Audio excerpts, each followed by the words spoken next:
Oui, bonjour. En référence au site missionnaire de la Divine Volonté, je vous présente un extrait de l'Évangile et un extrait du volume La Reine du Ciel dans le royaume de la Divine Volonté.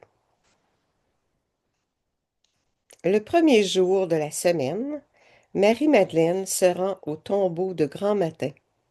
C'étaient encore les ténèbres. Elle s'aperçoit que la pierre a été enlevée du tombeau. Elle se tenait près du tombeau, au dehors, tout en pleurs. Et en pleurant, elle se pencha vers le tombeau.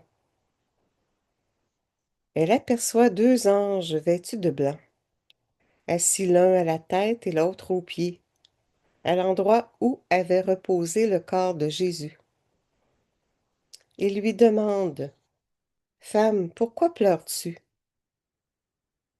Elle leur répond, On a enlevé mon Seigneur et je ne sais pas où on l'a déposé. Ayant dit cela, elle se retourna. Elle aperçoit Jésus qui se tenait là, mais elle ne savait pas que c'était Jésus. Jésus lui dit, Femme, pourquoi pleures-tu? Qui cherches-tu? Le prenant pour le jardinier, elle lui répond, Si c'est toi qui l'as emporté, dis-moi où tu l'as déposé, et moi j'irai le prendre. Jésus lui dit alors, Marie. S'étant retournée, elle lui dit en hébreu, Rabouni, c'est-à-dire maître. Jésus reprend, Ne me retiens pas, car je ne suis pas encore monté vers le Père. Va trouver mes frères pour leur dire que je monte vers mon Père et votre Père, vers mon Dieu et votre Dieu. Marie-Madeleine s'en va donc annoncer aux disciples, J'ai vu le Seigneur, et elle raconta ce qu'il lui avait dit. Acclamons la parole de Dieu. Louange à toi, Seigneur Jésus. Alors, l'extrait du volume La Reine du Ciel.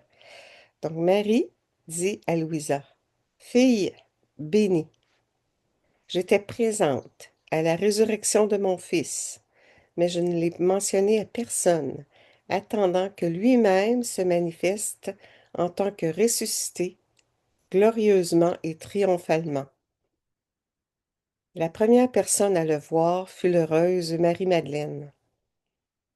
Ensuite, les pieuses femmes. Chacune venait me dire qu'elle avait vu Jésus ressuscité et que le tombeau était vide. Je les écoutais et les affermissais dans la foi en la résurrection.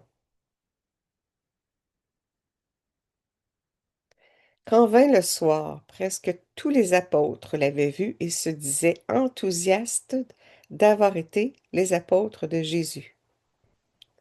Quel changement, ma fille! Ouais, les apôtres en fuite figurent ceux qui se laissent dominer par leur volonté humaine. Ils ont abandonné leur maître. Ils se sont cachés parce qu'ils avaient peur. Même Pierre a renié Jésus 3 fois.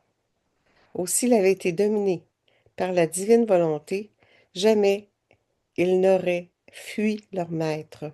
Au contraire, courageusement et en vainqueurs, ils seraient restés à ses côtés et se seraient sentis honorés de sacrifier leur vie pour lui.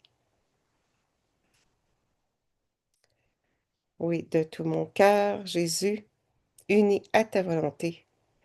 Je t'aime, Jésus, et nous tous, de tout notre cœur, Jésus, tous unis à ta volonté, nous t'aimons, Jésus, avec ton amour. Oui. Tout pour ta plus grande gloire. Merci tout le monde.